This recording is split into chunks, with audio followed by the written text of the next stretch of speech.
हे दोस्तों, मेरा नाम है अर्जुन और आज के बिजनेस अपडेट्स में आप सभी का स्वागत है। आज का पहला बिजनेस अपडेट है बायजूस लर्निंग ऐप के बारे में। बायजूस ने ऑलमोस्ट $400 मिलियन रेज़ किया है अपने वेंचर कैपिटल से। इस फंडिंग के बाद, इस $400 मिलियन फंडिंग के बाद इस कंपनी का वैल्यूएशन $10 बिलियन हो गया है। $10 billion is almost like 75,000 to 80,000 crores. Valuation का मतलब होता है अगर कोई भी इंसान या कोई भी कंपनी अगर इस कंपनी को टेक ओवर करना चाहे तो उसे 75,000 यानी कि $10 बिलियन अमाउंट पे करना पड़ेगा, तभी ये उस कंपनी को टेक ओवर कर सकती है। आज का दूसरा अपडेट है एक्सिस बैंक के ऊपर and max life insurance company के ऊपर। एक्सिस बैंक ने मैक्स लाइफ इंश्योरेंस कंपनी में 29% का स्टेक एक्वायर किया है।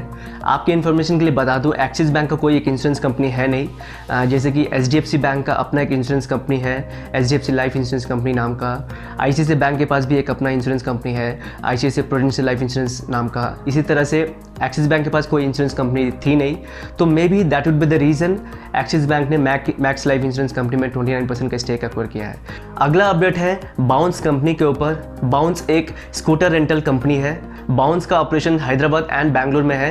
बैंगलोर से इस कंपनी का शुरुआत हुई थी। बैंगलोर में अभी फ़िलहाल इनके पास 80,000 व्हीकल्स हैं एंड हैदराबाद में क्लोज टू 3,000 व्हीकल्स हैं।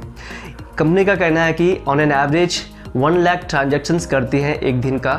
तो इस कंपनी ने रिसेंटली $6.5 मिलियन रेज़ किया है एक वेंचर कैपिटल से।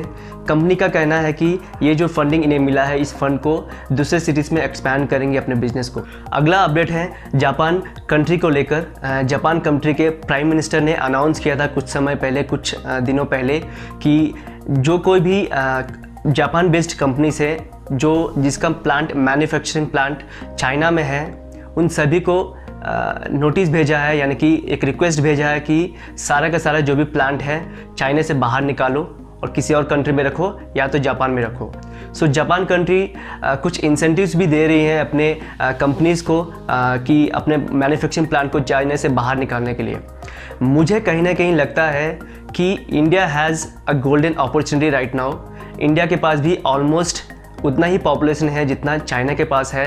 We have around 1.3 billion population and China have close to 1.4 billion population. तो मुझे कहीं ना कहीं लगता है कि अगर इंडिया का पॉलिसी सुधर जाता है एंड इंडिया का लेबर अगर स्किल्ड हो जाता है तो इंडिया में सच में ट्रेमेंडस अपॉर्चुनिटी है इन द अपकमिंग ईयर्स। कोविड-19 के बाद बहुत सारे कंपनीज प्लान भी खोज रही है, because nobody wants to depend on China alone now. Mister Piyush Goyal का कहना है कि जो एक presently railway minister and commerce minister हैं, उनका कहना है कि वो बहुत सारे हंड्रेड्स ऑफ एम्प्लॉयज़ को मतलब अप्रोच करेंगी कि अपना मैन्युफैक्चरिंग प्लांट इंडिया में लेके आए। मैंने जिसे बताया, इंडिया में सच में बहुत बड़ी अपॉर्चुनिटी है right now, because every company in the world right now looking for another alternative option other than China. तो इंडिया के पास सच में बहुत अच्छा अपॉर्चुनिटी है, बिकॉज चाइना के जैसा ही इंडिया का लेबर भी चीप है because of the huge population. तो देखते हैं इंडिया कितनी यूटिलाइज कर सकती है इस अपॉर्चुनिटी को। अगला अपडेट है डेली हंट कंपनी के बारे में। डेली हंट एक ऑनलाइन न्यूज़पेपर एजेंसी है। इस कंपनी ने रिसेंटली $35.6 मिलियन रेज़ किया है अपने बिजनेस को एक्सपैंड करने के लिए। अगला अपडेट है मिस्टर सुंदर पिचाई के बारे में। मिस्टर सुंदर पिचाई, अगर आपको नहीं पता तो मैं बता दूं, at present mister Sundar Pichai alphabet company के CEO हैं। इसके पहले गूगल के CEO हुआ करते थे। जब अल्फ़ाबेट कंपनी के जो फाउंडर्स थे वो जब स्टेप डाउन हुए थे अपने CEO के पोस्ट से लास्ट ईयर, उसके बाद मिस्टर सुंदर पिचाई जी को गूगल के CEO से अल्फ़ाबेट कंपनी का CEO बना दिया गया था। गूगल, यूट्यूब, ये सभी अल्फ़ाबेट कंपनी के प्रोडक्ट्स हैं। तो Alphabet company almost $240 million salary pay करती है मिस्टर सुंदर पिचाई जी को। $240 million in the sense Indian रुपये में almost 1,900 to 2,000 crore rupees as of now. अगला बिजनेस अपडेट है क्लब फैक्ट्री के ऊपर। क्लब फैक्ट्री एक ऑनलाइन मार्केट प्लेस है, just like Amazon and Flipkart, उसी के तरह से। लेकिन क्लब फैक्ट्री ने रिसेंटली अपना एक ग्रॉसरी ऐप भी लॉन्च किया है, मतलब अपने ऐप में ही ग्रॉसरी का भी ऑप्शन दिया है।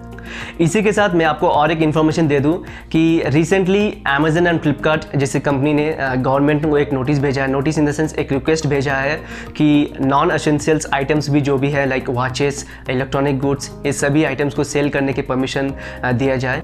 तो इसी के साथ आज का बिजनेस न्यूज़ खत्म होता है। आई होप आपको मेरा वीडियो पसंद आया। अब तक मेरा वीडियो देखने के लिए thank you so much. Have a great rest of